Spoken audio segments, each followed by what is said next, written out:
அஸ்ஸலாமுஅலைக்கும். ரீசெண்டாக இந்த சாரீ 250 ருபீஸ்க்கு ஃப்ளிப்கார்ட்டில் ஆர்டர் பண்ணியிருந்தேன்.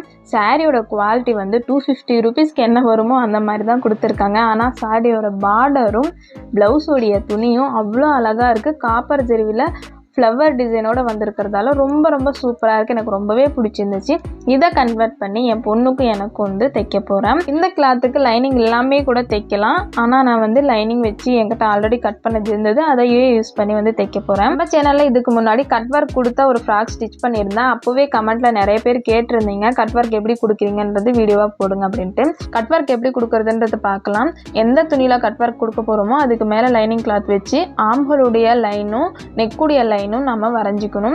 நான் பார்த்தீங்கன்னா நெக்லேருந்து ஒரு 3 இன்ச்சு கீழே இறக்கி அதுலேருந்து அப்படியே வளைவு கொடுத்து வந்து ஸ்டிச் பண்ண போகிறேன்.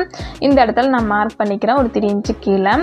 டைம் கொடுத்த ஃப்ராகில் வந்து இந்த 3 இன்ச்சிலேருந்து அப்படியே ஆம்ஹோலுக்கு கீழே வரைக்குமே ஒரு வளைவு கொடுத்து வந்து கட் ஒர்க்காக கொடுத்துருந்தேன்.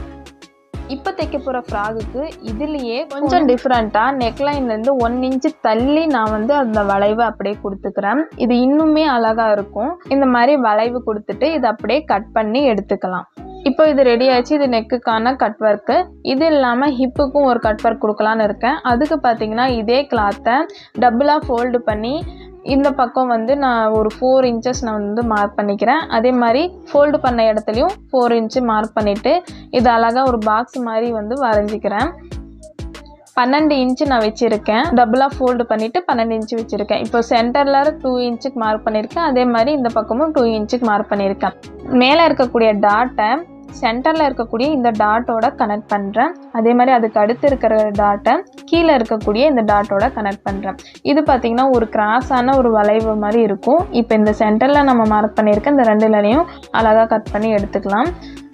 இந்த டிசைன் உங்களுக்கும் கண்டிப்பாக பிடிக்கும். ஒரு டைம் ஸ்டிச் பண்ணி போட்டு பாருங்கள். நான் இப்போ இதை மெயின் கிளாத்துக்கு மேலே வச்சு காமிக்கிறேன். ஃபுல்லாக தைச்சி முடிச்சப்பறம் கண்டிப்பாக நான் நாளைக்கு வந்து வீடியோவாக கொடுக்குறேன். சேனலை சப்ஸ்கிரைப் பண்ணாமல் பார்த்துட்ருக்கீங்கன்னா சப்ஸ்கிரைப் பண்ணிவிட்டு வீடியோ பிடிச்சா லைக் பண்ணிக்கோங்க. தேங்க்யூ.